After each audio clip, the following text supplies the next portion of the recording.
ఇప్పుడే ఇప్పుడు నాకు లోకేష్ గారి దగ్గర రెడ్ బుక్ ఉంది, వామప్ జరుగుతుంది. అదే అంటే అంటే కనీసం తెరిచారా? పేర్లన్నీ పడుతున్నాయా సినిమాకి? న్యూస్ రీల్ వేస్తారుగా ముందు లే, ఇంకా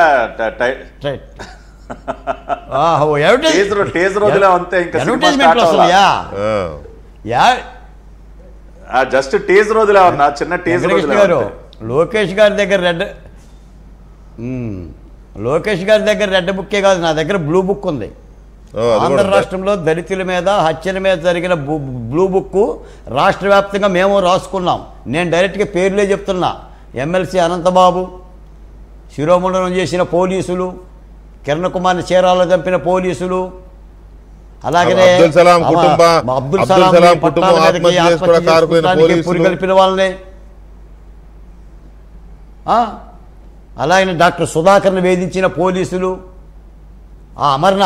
అమర్నాథ్ని పెట్రోల్ పోసి కాలు చంపిన నిందితులు, అంగన్వాడీ నోకానమ్మనే ట్రాక్టర్తో గుద్ది చంపిన నిందితులు, ఇవన్నీ కూడా తీయాలి. మరి ఇవన్నీ ప్రజలకి చట్ట ప్రకారం చేయమంటున్నాం, చట్టానికి వ్యతిరేకంగా చేయమంటున్నాం. ఇప్పటం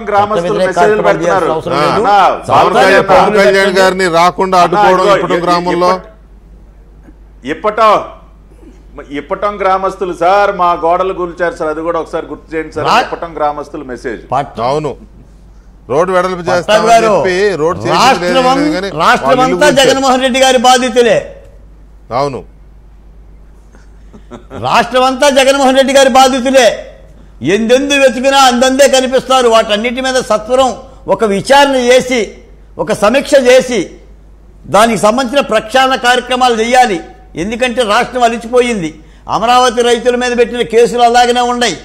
వాళ్ళ కవులు రావడంలా, అలాగే నా విశాఖపట్నం ఉద్యోగులు వాళ్ళు ఆందోళన చేసి వాళ్ళ మీద కేసులు ఉన్నాయి. మా దళిత బహుజన కులాల మీద కేసులు ఉన్నాయి. ఇవన్నీ సమీక్షించాలి. పట్టాభి గారు కాస్త మీలాంటినే పట్టించుకోవాలి. ఎందుకంటే మీరే ఎక్కువ విన్నారు. రాష్ట్ర వ్యాపితంగా ఉన్న బాధల్ని ఈ టీవీ డిబేట్ల ద్వారా విన్నది కూడా మీరే. కాబట్టి మాలాంటి వాళ్ళు మీ ముందే పెట్టడానికి అవకాశం ఉంటుంది. నేను ఒక మాట చెప్తాను ఈ సందర్భంగా. వెంకటకృష్ణ గారు, ఫిలాసఫీలో ఒక మాట ఉంది, పై మెట్టి మీద ఉన్నవాడు చాలా జాగ్రత్తగా ఉండాలి, 10 మెట్ల మీద పై మెట్టి వాడు జాగ్రత్తగా ఉండాలి, కింద పెట్టి మీద ఉన్నాడు జాగ్రత్త ఉండకపోయినా పర్వాలా. అంటే పై మెట్టి మీద ఉన్న కింద పడితే కాళ్ళు ఇరుగుతాయని. జగన్మోహన్ రెడ్డి గారు కూడా 151 సీట్లుండి జాగ్రత్త వహించకుండా పరిపాలన దుర్లంగా చేయటం బట్టి కాళ్ళు ఇరిగి 11 సీట్లకి పరిమితమయ్యాడు. ఈ రోజున ఏంటంటే శాసనసభలో స్వపక్షమైన విపక్షమైనా కూడా ఏపీ ఎన్డీఏనే, అధికార పక్షమైనా ప్రతిపక్షమైనా వాళ్ళు చెప్పిన మేనిఫెస్టో ప్రకారంగా ఈ రాష్ట్రంలో ఇచ్చిన హామీల ప్రకారంగా తప్పనిసరిగా ప్రజా పరిపాలన ప్రజారంజకంగా చేయాల్సిన బాధ్యత ఉంది. వాళ్ళ విమర్శించడానికి కూడా ఎవరో లేరు.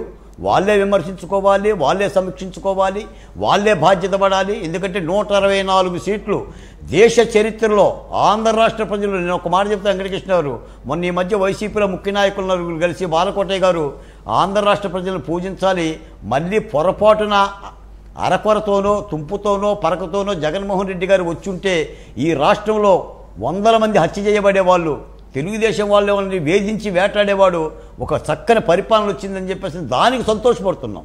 నా రాజధాని అమరావతి నిలిచినందుకే సంతోషపడుతున్నాం. పోలవరం పూర్తవుతుందని చెప్పేసి నమ్మకం కలిగినందుకు సంతోషపడుతున్నాం.